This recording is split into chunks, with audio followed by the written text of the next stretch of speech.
I pressed my face closer to the pressure gauge, squinting at the numbers through my wire-rimmed glasses. 11 kilometers down in the Mariana Trench, and the reading still made my stomach flip. The titanium hull around us handled over 1,000 times the pressure at sea level, but that didn't stop the occasional groan from echoing through the lab corridors. "Still can't believe we're actually down here," I muttered, updating the logbook with today's readings. 3 months ago, this assignment felt like winning the scientific lottery. Now it just felt normal, which was probably more unsettling than the pressure readings. The specimen storage bay hummed with activity as I made my rounds. Zane stood hunched over one of the collection tanks, his auburn hair perfectly styled even after 12 hours of lab work. Show off. He held up a Pacific black dragon, its bioluminescent patches casting weird shadows across his face. "Francis, come look at this cellular structure," he called out, not taking his eyes off the fish. "The mitochondrial density is off the charts compared to surface specimens." I walked over, boots squeaking against the metal flooring. The anglerfish writhed in Zane's grip, its needle-sharp teeth catching the lab lights. "Maybe it's the pressure adaptation. These things live in conditions that would crush us instantly." "Maybe." Zane made another note in his tablet, then carefully placed the specimen back in its tank. "Or maybe there's something else going on down here we haven't figured out yet." Beverly's voice crackled through the intercom system, interrupting my thoughts. "Attention team. This is Director Jordan. Just got off a call with corporate headquarters. They're extremely pleased with our collection rates this quarter. We're running ahead of schedule on specimen diversity and sample quality." I felt that familiar warm feeling in my chest. 3 months of 18-hour days, living in a metal tube at the bottom of the ocean, and we were actually making a difference. Real scientific discovery happening in real time. "Keep up the excellent work, everyone," Beverly continued. "Our research down here is breaking new ground in deep-sea biology. The data we're collecting will advance marine science for decades." Zane glanced at me with a slight smile. "Not bad for a bunch of fish nerds, right?" "Speak for yourself," I said, adjusting my glasses. "I prefer marine life enthusiasts." The intercom clicked off, and I went back to checking our environmental systems. Everything looked good. Oxygen levels stable, water filtration running smooth, nuclear power core humming along at normal output. Cody had this place running like clockwork. Speaking of Cody, I spotted him emerging from one of the maintenance shafts, tool belt jangling as he walked. His coveralls were stained with what looked like hydraulic fluid, and he had that satisfied expression he got when fixing something complicated. "How's she holding up?" I asked, nodding toward the hull stress monitors. "Minor fluctuations in the lower sections," Cody said, wiping his hands on a rag. "Nothing outside normal parameters. This baby's built to handle way worse than what we're throwing at her." "Good to hear." I trusted Cody's judgment completely. Guy had more experience with deep-sea equipment than the rest of us combined. Allison appeared from the specimen prep area, carrying a tablet full of measurement data. Her dark hair was pulled back in its usual ponytail, and she had that focused look she got when the numbers didn't add up right. "Francis, I need to show you something weird," she said, pulling up a chart on her screen. "Look at these growth rates." I leaned in to study the data. 20% size increase across multiple species. "In just 3 weeks," Allison confirmed. "The Pacific black dragons, the anglerfish, even the smaller crustaceans, they're all getting bigger." "Controlled environment effect," I suggested. "Regular feeding schedule, optimal water temperature, no predation pressure." "That's what I figured too, but the rate seems excessive." Allison scrolled through more charts. "I've never seen deep-sea specimens adapt this quickly to lab conditions." Zane looked up from his workstation. Could be beneficial mutations. These organisms are incredibly adaptable. Give them better conditions, they respond accordingly. Maybe, Allison said, but she didn't sound convinced.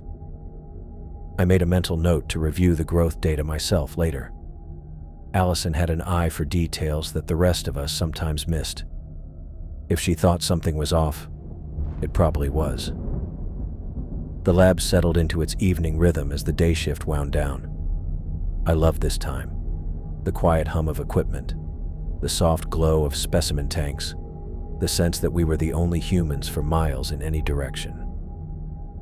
Sometimes I'd stand at the observation windows and stare out into the absolute darkness, knowing that incredible life forms were moving around out there, completely unaware of our presence. I was updating the daily logs when I noticed Zane still working in the storage bay. Nothing unusual about that. The guy was dedicated, I'd give him that. But he seemed to be taking extra tissue samples from several specimens, working with a precision that suggested this wasn't his first time doing whatever he was doing. I watched him for a few minutes, curious. He had a small collection kit I didn't recognize, and he was being very careful about labeling and storing the samples. Probably just thorough documentation for his research protocols. Zane was nothing if not methodical. The communication system chimed with an incoming call from topside. Beverly's voice came through clearly as she answered from the command center. Benthic Lab, this is Director Jordan. Evening, Beverly. This is Captain Morrison on the support vessel. Just checking in with your routine status report. All systems normal down here, Captain. Team's healthy, equipment's running smooth, research is progressing ahead of schedule. Excellent. Weather conditions up here are perfect. Calm seas, clear skies.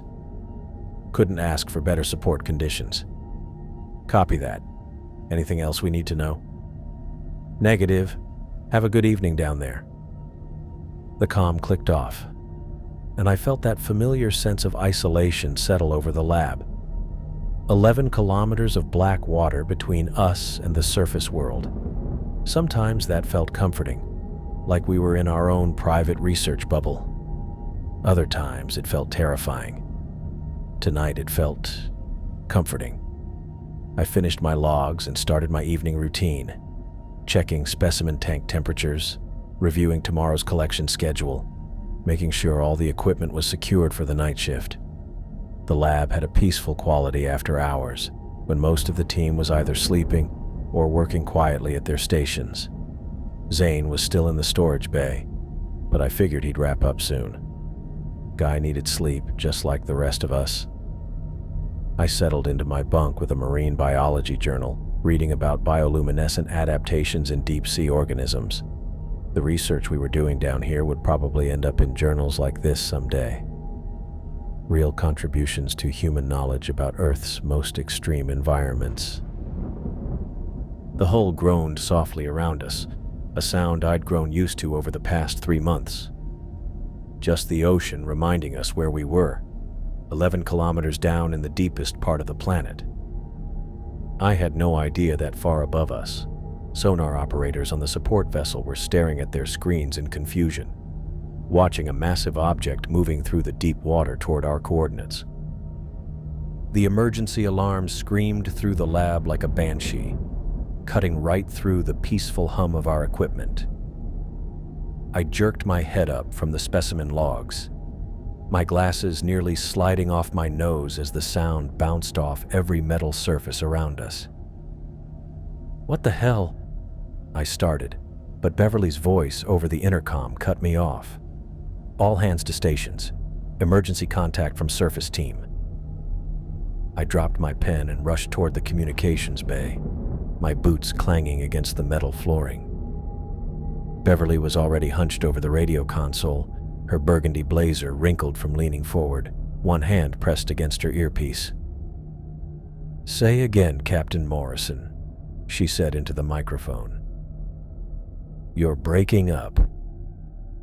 The radio crackled with static before Morrison's voice came through, tense and clipped. Beverly, sonar's picking up a massive object heading directly for your position. Roughly 200 meters in length, moving at approximately 15 knots. My stomach dropped. 200 meters. That was bigger than a blue whale. Way bigger. Distance and time to contact? Beverly asked, her voice steady, but I could see her knuckles going white as she gripped the microphone. Current trajectory puts impact in approximately 12 minutes. The object appears to be alive, based on movement patterns. It's not following any predictable course. I felt the blood drain from my face. Alive. Something the size of a city block, alive, and heading straight for us. Zane appeared at my shoulder. His usually perfect hair slightly messed up like he'd been running his hands through it. Could be following thermal currents, he said, but his voice had lost its usual confident tone. Deep water species sometimes track warm water flows. Nothing gets that big, I whispered, more to myself than anyone else. Allison rushed past us toward the research terminals, her ponytail bouncing as she moved. I'm checking the database for any recorded sightings of large deep-sea organisms in this region, she called over her shoulder. Beverly keyed the microphone again. Captain, what are our evacuation options? Static filled the air for several long seconds before Morrison's voice returned. Negative on surface evacuation. We've got 30-foot swells up here and winds gusting to 60 knots. Your escape pods wouldn't survive the ascent in these conditions.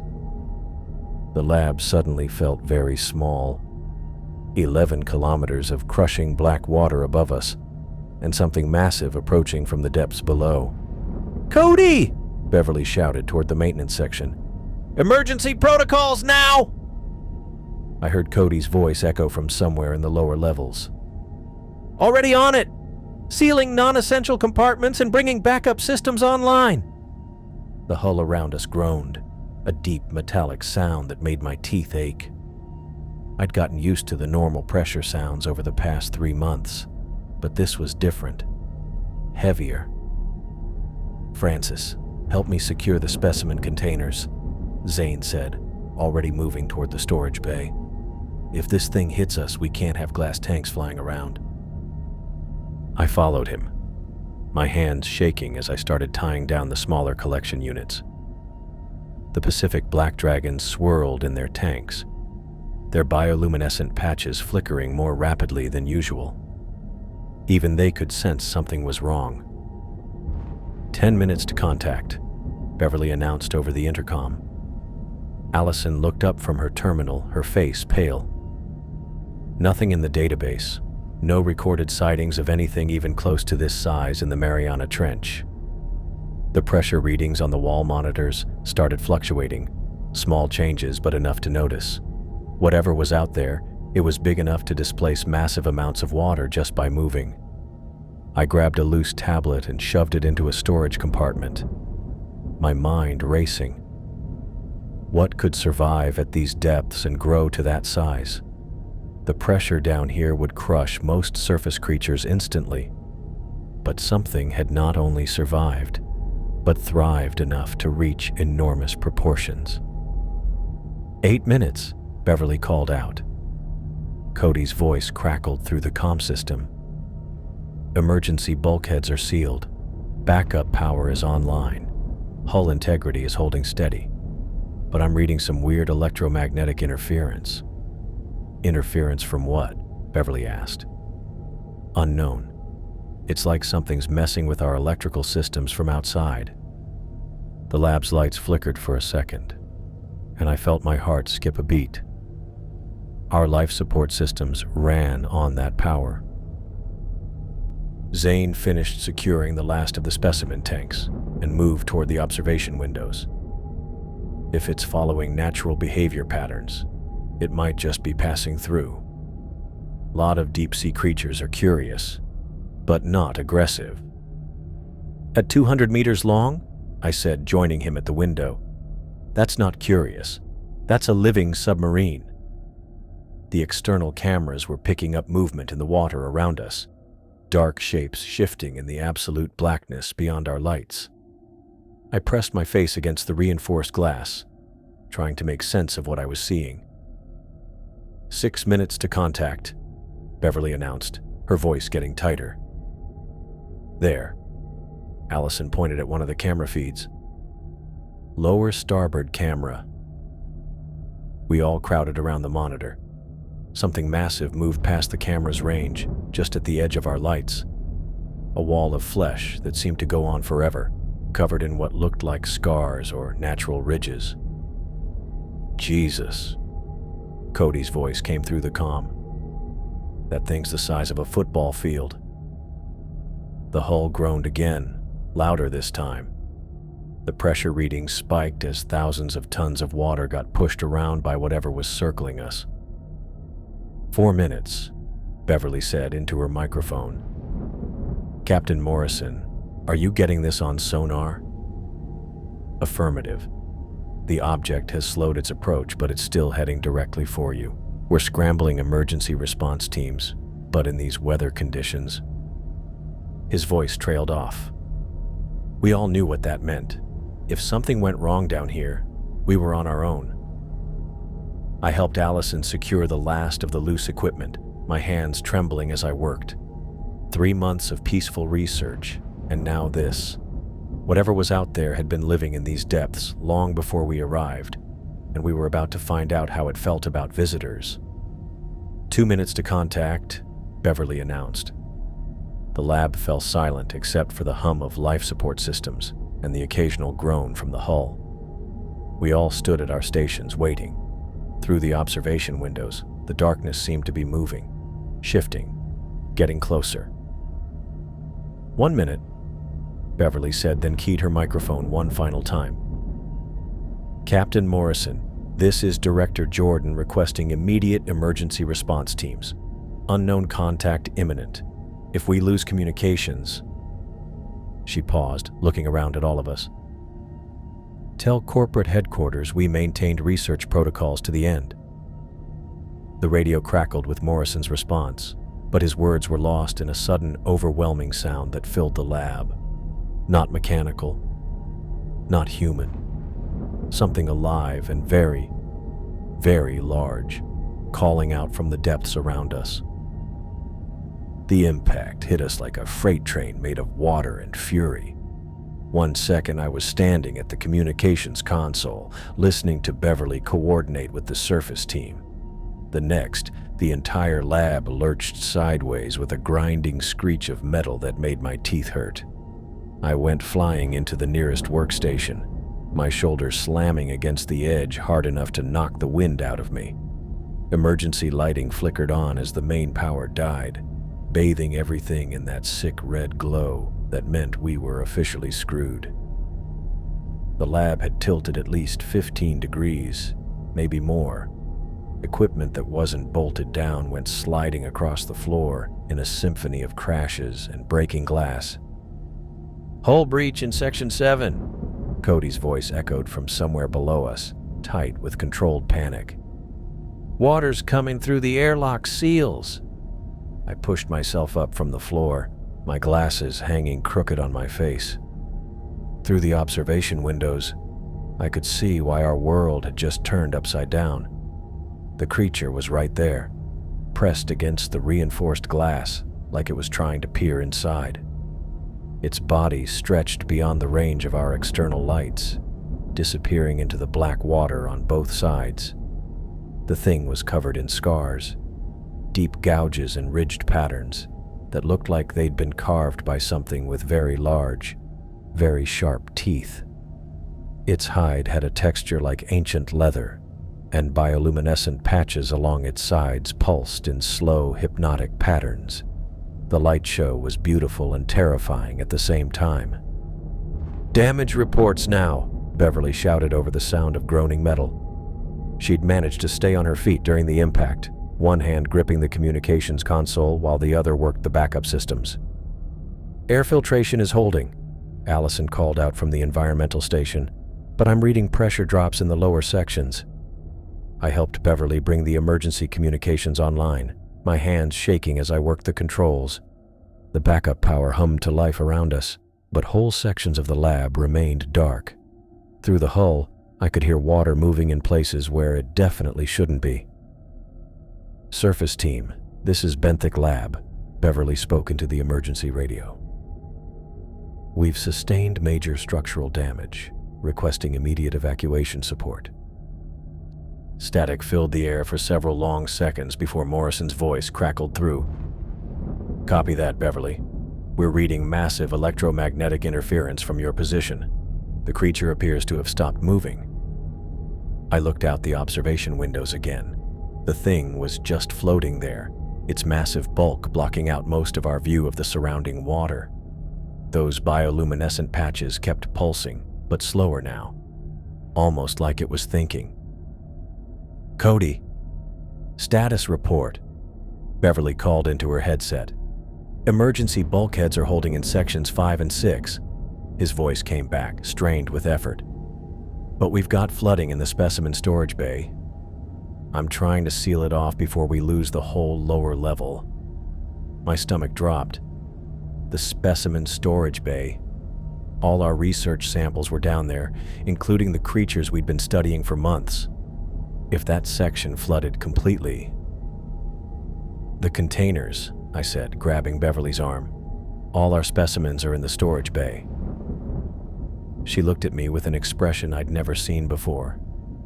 Not just worry about the research data, something deeper. Something that looked almost like guilt. A new sound echoed through the lab, the sharp crack of breaking glass. Then another, and another. "The specimen containers are compromised," Allison reported, her voice tight. "I'm reading multiple containment failures in the storage bay." That's when I saw Zane. While the rest of us were dealing with the crisis, he'd grabbed one of his collection kits and was heading toward the damaged lower sections. Not away from the danger, toward it. "Zane, where are you going?" I called after him. He paused at the access ladder, his face calm in a way that seemed completely wrong for our situation. "Someone needs to assess the specimen damage for the incident report." "Are you insane? That section's flooding." "The water's only ankle deep," he said, already starting down the ladder. "I'll be quick." I watched him disappear into the red-lit corridor below, that collection kit clutched in his hand like it was the most important thing in the world. Something about his behavior made my skin crawl, but I had bigger problems to worry about. The structural alarms were going crazy now, indicating critical hull stress in 3 different sections. But when I looked out the observation windows, the creature wasn't ramming us or trying to break through. It was just there, moving slowly along the lab's exterior like it was examining us. "Beverly, I've got contact with the surface," I said, adjusting the radio frequency to cut through some of the interference. "Morrison, can you hear us?" "Barely." His voice came through the static. "That thing's bioelectric field is playing hell with our communications. We're reading massive electromagnetic pulses every few seconds." I glanced at the creature outside. Those bioluminescent patches were pulsing in rhythm with the radio interference. The thing was like a living electrical storm. "What's your status up there?" Beverly asked into the microphone. "Weather's still brutal, but we're trying to get a rescue submersible ready. Problem is, we can't get a clear sonar reading with all this electromagnetic noise. We're flying blind." The lab shuddered again as the creature shifted position. Not violent this time, just a gentle movement that sent ripples through the water around us. But even gentle movements from something that size were enough to stress our hull beyond its design limits. "Cody, how are those emergency systems holding up?" Beverly called into her headset. "Backup power's stable, but I'm losing sensors in the flooded sections," his voice crackled back. "And there's something else. The emergency lighting down here. It's attracting something." I felt ice water run down my spine. "Attracting what?" The specimens that got loose when their containers broke, they're following the light sources. Of course they were. Deep-sea predators used bioluminescence to hunt. Our emergency lighting system was basically sending out dinner invitations to every escaped creature in the flooded sections. "How many specimens are we talking about?" Beverly asked, but her voice had that guilty tone again. "Hard to say," Cody replied. "But I can see at least 3 large forms moving in the water down here. And they're definitely not acting like the docile research subjects we've been studying." Through the observation windows, the massive creature's eye came into view. It was easily the size of a dinner plate, dark and intelligent, studying our lab with what looked like deliberate curiosity. When it blinked, the movement sent another shudder through our hull. "Surface team, this is Benthic Lab." Beverly spoke into the radio again. "How long until you can get a rescue vehicle down here?" Static filled the air before Morrison's voice returned. "Unknown. The electromagnetic interference is getting worse. We can barely maintain communications, let alone navigate a submersible through this." I stared out at the creature, watching those bioluminescent patches pulse in their slow, hypnotic rhythm. The thing had been heading straight for us, but now it was just waiting, like it was trying to figure out what we were, or what we'd been doing down here. The lab's hull groaned around us, a deep metallic sound that reminded me exactly how far we were from any possible help. 11 kilometers of crushing black water above us, flooded sections below us, and something the size of a city block deciding whether we were worth its attention. And somewhere in the darkness of our own lab, the creatures we'd been studying were loose and hunting. I pushed through the knee-deep water in the flooded storage bay, my boots slipping on the metal grating below. The emergency lighting cast everything in that hellish red glow, making the floating debris look like chunks of meat and blood. That's when I saw her. Allison floated face down near the far wall, her teal lab coat spread around her like wings. Her diving suit had been shredded along the torso, long tears that looked deliberate, purposeful. "Oh God," I whispered, wading toward her as fast as the water would let me. I reached her and carefully turned her over. Her face was pale, eyes wide open and staring at nothing. But it was the wounds that made my stomach lurch. Deep puncture marks along her neck and shoulders, too precise to be from debris or broken glass. Bite marks. "Francis," Zane's voice echoed from the access ladder behind me. "What's the situation down there?" I couldn't answer right away. Allison had been investigating something down here when the creature hit us. She'd been trying to figure out why our specimens were growing so fast, why they were acting different. Now she was dead, and those same specimens were nowhere to be seen. Zane splashed into the water beside me, that collection kit still clutched in his hand. When he saw Allison's body, his face went through the motions of shock and grief, but something felt off about his reaction. Too clinical, too detached. "We need to get her out of here," I said, reaching under Allison's arms. "Wait." Zane grabbed my wrist. "I need to document the wounds first, for the incident report." I stared at him. "She's dead, Zane. The incident report can wait."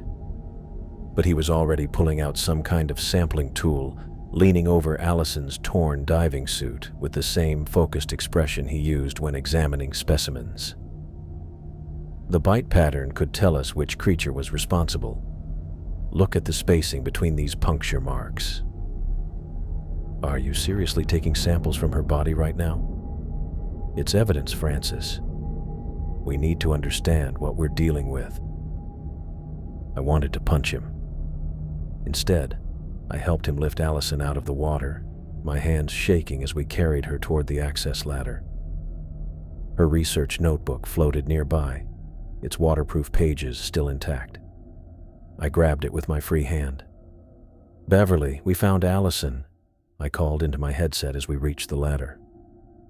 She didn't make it."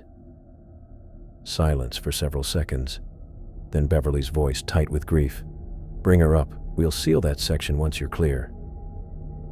Getting Allison's body up the ladder was the worst thing I'd ever had to do. Zane kept muttering about tissue samples and documentation while I tried not to look at the wounds that had killed her. When we finally reached the main lab level, Beverly was waiting with an emergency blanket. "How many specimens are unaccounted for?" I asked as we laid Allison down. Beverly checked her tablet, her hands trembling slightly. 3 confirmed missing. The Pacific Black Dragon from Tank 7 and both anglerfish from the Deep Collection. "The Black Dragon did this," Zane said, pointing at Allison's wounds. "See the spacing? Classic predatory strike pattern, but the bite force is much stronger than we recorded in our initial studies." I flipped through Allison's waterproof notebook, my blood getting colder with each page. She'd been documenting changes in the specimens for weeks. Growth rates that didn't make sense, behavioral modifications, increased aggression during feeding. She knew something was wrong, I said, holding up the notebook. "Look at these notes." She was tracking unauthorized changes in the specimens. Zane glanced at the notebook, then quickly looked away. "Environmental stress can cause rapid adaptation in deep-sea organisms." "This isn't adaptation," I said, reading Allison's careful handwriting. She documented puncture marks in the specimen containers. Someone was injecting them with something. "Francis," Cody's voice crackled through the comm system. "We've got a problem up here. The emergency lighting is drawing them." I looked up at the red lights bathing our lab. Of course. Deep-sea predators used bioluminescence to hunt. Our emergency system was basically sending out hunting signals to every escaped creature in the flooded sections. "They're using our own lights against us," I said. Beverly keyed her headset. "Cody, can you switch to minimal lighting?" "Negative. Emergency protocols won't let me shut down the safety systems. But I can see movement in the air ducts. Something's using the ventilation system to move between sections." The lab's hull groaned around us as the massive creature outside shifted position again. More water started dripping from the ceiling, and I could hear new stress fractures opening in the lower sections. "We need to evacuate," Zane said, already moving toward the emergency equipment. "The structure won't hold much longer." "Not without the research data," Beverly said firmly. 3 years of work. We can't just abandon it." I stared at her. "Allison is dead. Those things are hunting us. And you're worried about data?" "You don't understand what this research represents," Beverly said, her voice carrying that guilty tone again. "The applications, the potential benefits." A new sound echoed through the lab. A wet, sliding noise coming from the air vents above us. Something large moving through spaces that should have been too narrow for the specimens we'd collected. But our specimens weren't the same size anymore, were they? I looked down at Allison's notebook again, focusing on her final entries. She'd been investigating the specimen storage area when the creature hit us. She'd found something that got her killed. The sliding sound in the vents stopped directly above us. "Everyone move," I whispered. "Now." The emergency lighting flickered, casting dancing shadows across Allison's still form. Somewhere in the darkness above us, something that used to be a research specimen was deciding whether we looked like prey, and based on what had happened to Allison, I was pretty sure we did. I grabbed Zane by the shoulder and spun him around to face me. "What the hell did you do to them?" He looked confused for about half a second before his expression shifted to something I'd never seen before. Calculating. Cold. "I don't know what you're talking about," he said, but his eyes flicked toward the specimen containers floating in the flooded storage area. I held up one of the broken tanks, pointing at the tiny puncture marks near the feeding port. These needle marks, Zane. Someone's been injecting our specimens with something. Allison documented it all. His perfect composure cracked just enough for me to see the truth underneath. Francis, you need to understand the bigger picture here. The bigger picture? I stepped closer, my voice rising. Allison is dead because of whatever you did to these things. The enhancement protocols were approved by corporate headquarters, Zane said, straightening his lab coat like we were having a normal conversation. Growth hormones, neural stimulants, metabolic accelerants. We're developing specimens that can survive in any aquatic environment. Enhancement protocols. The words tasted bitter. You mean weapons? I mean applications that could revolutionize marine biology, he said, but there was no conviction behind it anymore. Think about it, Francis. Organisms that can adapt to any depth, any temperature, any salinity level. The research possibilities are endless. I wanted to hit him. Instead, I pulled out my tablet and started scrolling through our research contracts, looking for anything about enhancement protocols or military applications. Most of the legal language had gone right over my head when I'd signed on, but now I was reading every word. Beverly, I called across the lab. We need to talk. She looked up from the communications console, her face already showing she knew what was coming. Francis, not now. We're dealing with a crisis situation. This is part of the crisis, I said, holding up my tablet. Section 12, subsection 4. Specimens may be subject to controlled enhancement procedures for defense applications. What the hell does that mean? Beverly's shoulders sagged. It means exactly what you think it means. You knew? I stared at her, feeling like the floor was dropping out from under me. You knew Zane was turning our research into weapons. The funding, Francis, she said quietly. Do you have any idea how much money it takes to run a facility like this? The legitimate research grants barely cover basic operations. So you sold out to defense contractors? I kept us operational, Beverly snapped. And Zane's modifications were producing incredible results. The growth rates, the enhanced survival capabilities. A wet sliding sound echoed from the air vents above us. We all looked up at the same time. That's impossible, Cody's voice crackled through the comm system. Those ducts are only 18 inches wide. Nothing we collected should be able to fit through there. Nothing we collected at their original size, I said, the pieces finally clicking together. But if they've grown 20% in 3 weeks. The sliding sound moved across the ceiling, following the path of the main ventilation system toward the lab's central area. I grabbed one of the emergency flares from the wall kit. Cody, get down here now, I called into my headset. And bring more flares. What are you thinking? Zane asked, but he was already backing away from the air vents. Deep-sea predators hunt using bioluminescence, I said, pulling the activation cord on the flare. Brilliant white light filled the lab, so bright it hurt to look at directly. But they also avoid light sources that are too intense. The sliding sound stopped immediately. Cody appeared at the access ladder, his tool belt jangling as he dropped into the main lab area. Smart thinking, he said, grabbing another flare from the emergency kit. But we've only got 6 of these. Then we better make them count, I said. A section of ceiling grating crashed down near the specimen tanks, and something dark and sleek dropped through the opening. The Pacific Black Dragon hit the floor with a wet thud. But it was wrong. All wrong. The thing was easily 3 feet long now, twice the size it had been when we'd first collected it. Its bioluminescent patches pulsed with an angry red light, and when it opened its mouth, the needle-sharp teeth looked like they could punch through steel. Jesus, Cody whispered. That thing's been eating steroids.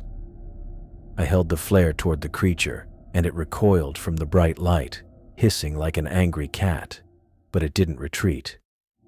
Instead, it started circling us, staying just outside the flare's effective range. "It's learning," Zane said, his voice filled with what sounded like pride.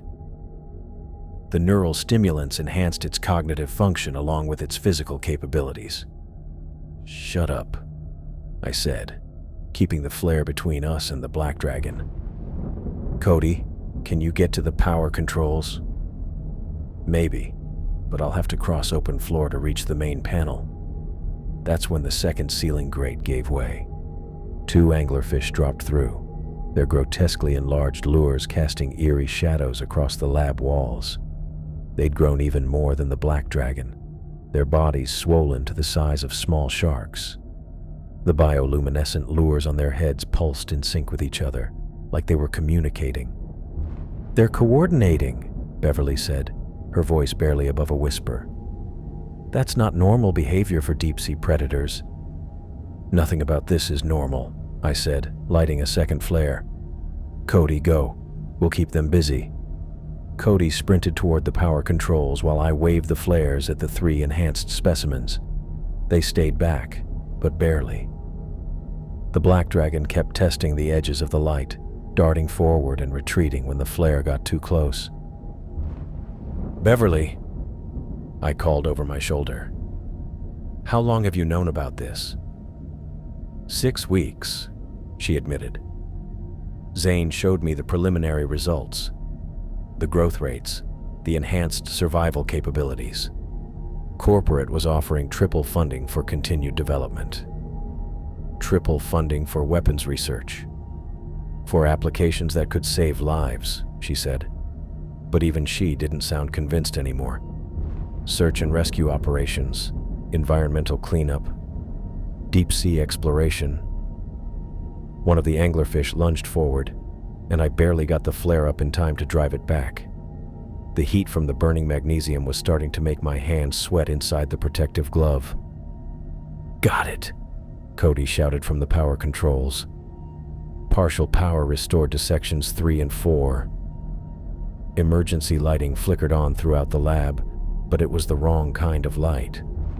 The red emergency bulbs were exactly the wavelength that deep-sea predators used for hunting. Instead of driving the creatures away, we'd just made ourselves more visible. "Turn it off," I yelled, but it was too late. The black dragon shot forward like a missile, aiming straight for Zane.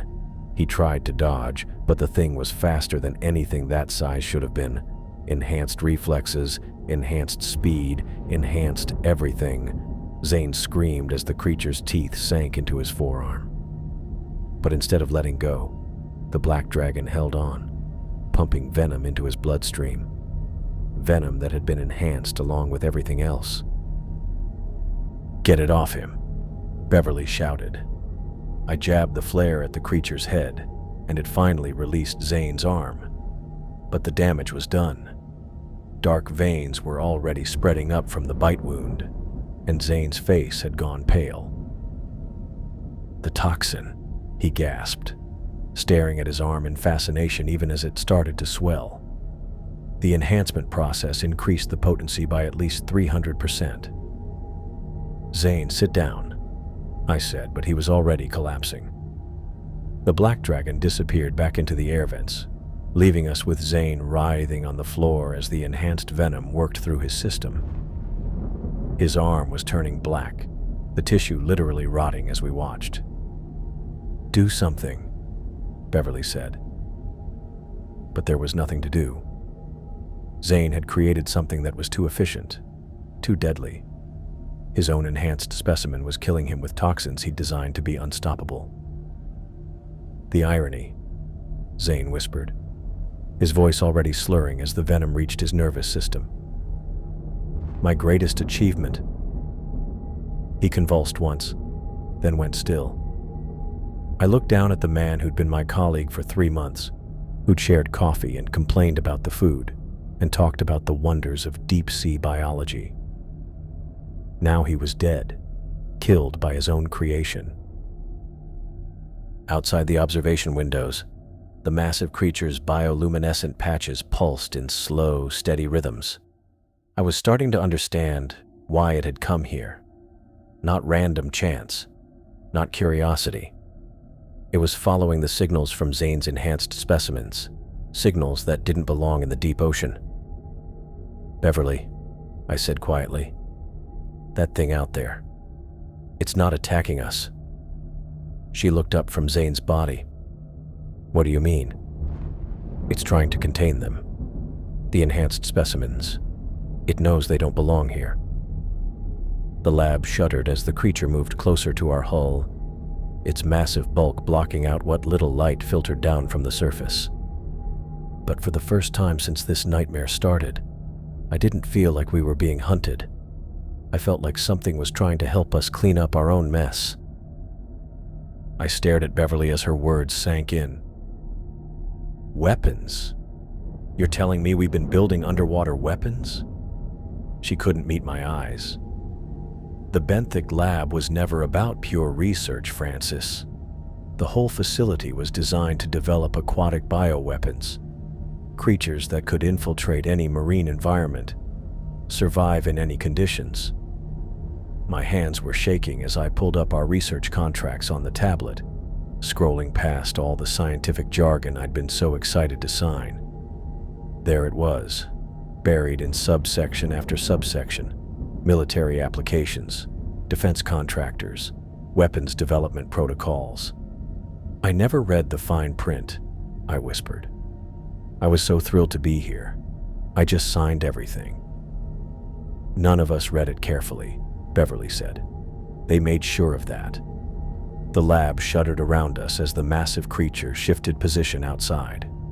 Through the observation windows, I could see its bioluminescent patches pulsing in complex patterns, not random flashes, organized signals. "Cody," I called into my headset, "what's your status on that evacuation pod?" His voice crackled back through static. "Got one pod operational, but Francis, the surface conditions are brutal. 40-foot swells, hurricane-force winds. We launch now, we might not survive the ascent." "Better than staying here with those things hunting us." "Maybe," Cody said. "But there's something else. I'm reading massive electrical discharges from the creature outside. It's generating some kind of electromagnetic field." I looked back at the observation windows. The creature's bioluminescent patches were pulsing faster now, and I realized the patterns looked familiar. The same rhythmic flashing I'd seen from Zane's enhanced specimens. Beverly saw it too. Her face went white. "Oh God, it's calling to them." "What do you mean?" "The enhanced specimens. They're responding to its signals." She pointed at the flooded storage area where we could hear splashing sounds. "It's not just some random deep-sea creature, Francis. It's their parent." The pieces clicked together in my head. The massive size, the intelligence, the way it had come straight for our lab. "You think it followed them here?" "I think it's been looking for them," Beverly said. "And now it knows where they are." A new plan started forming. If the creature wanted its offspring back, maybe we could use that. "We need to collect the enhanced specimens. All of them." "Are you insane?" "Think about it. That thing out there isn't trying to destroy us. It's trying to get its children back. We give them to it, maybe it lets us go." Beverly nodded slowly. "The specimens are still in the flooded sections. If we can capture them..." "I'll get the containment equipment," I said, heading toward the emergency supplies. That's when Beverly's scream echoed through the lab.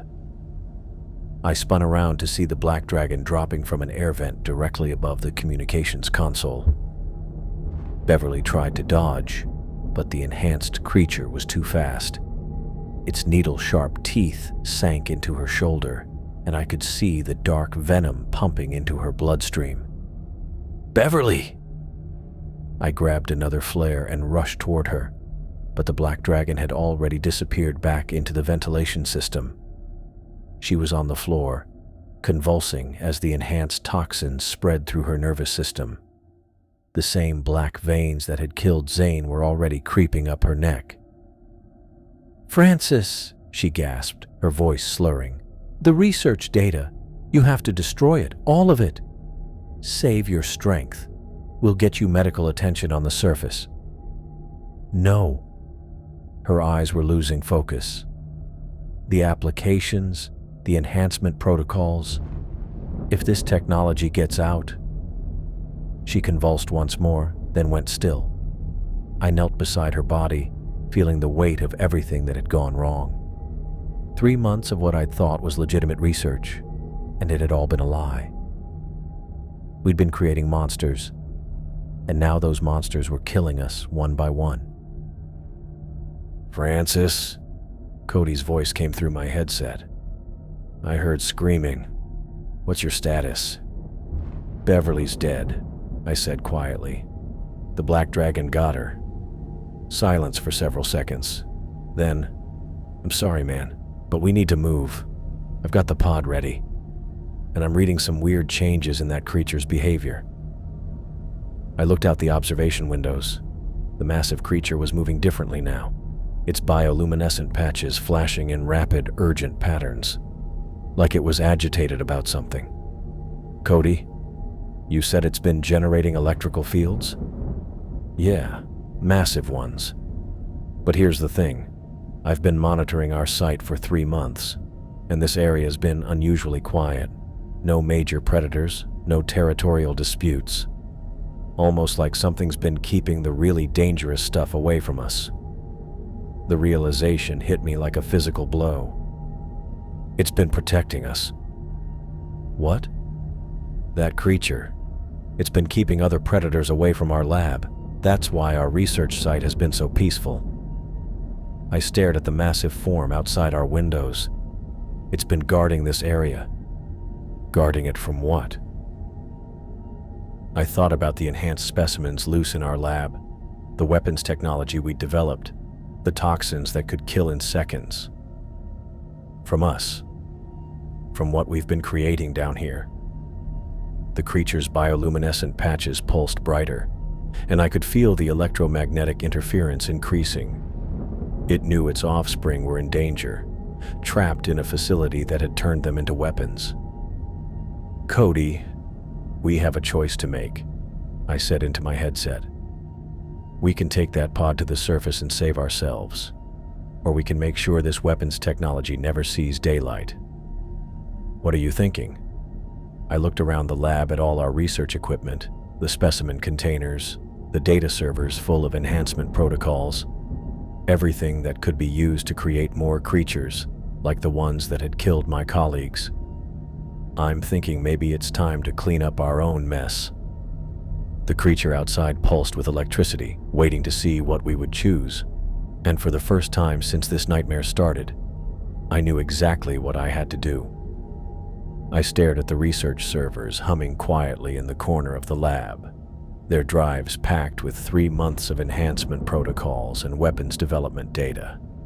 Everything Zane had created, every modification that had turned harmless deep-sea creatures into killers. "Cody, how do we destroy all of this?" His voice crackled through my headset from wherever he was working on the escape pod. "You mean the data? We could wipe the drives, but corporate probably has backups topside." "Not just the data, everything. The specimens, the research, the whole facility." I looked around at the lab that had been my dream job. "We can't let anyone else get their hands on this technology." Static filled my headset for several seconds. Then Cody's voice came back, quieter. "Francis, are you talking about what I think you're talking about? The nuclear power core? If we overload it, that's not exactly a controlled shutdown procedure." I walked over to the observation windows where the massive creature still waited in the darkness. Its bioluminescent patches were pulsing slower now, almost like it was thinking. This thing's been protecting the deep ocean from us, hasn't it? Keeping other predators away so we couldn't turn them into weapons too. Maybe. But Francis, if we overload the reactor, we've got maybe 20 minutes to get clear before the whole place implodes. 20 minutes to climb 11 kilometers through crushing black water. In a pod that might not even survive the ascent. Can you get the escape pod ready? Already working on it. But I need to tell you something first. I heard footsteps on the access ladder, and Cody appeared in the main lab area. His coveralls were soaked with hydraulic fluid, and he had that expression people get when they're about to confess something terrible. "I'm not who you think I am," he said.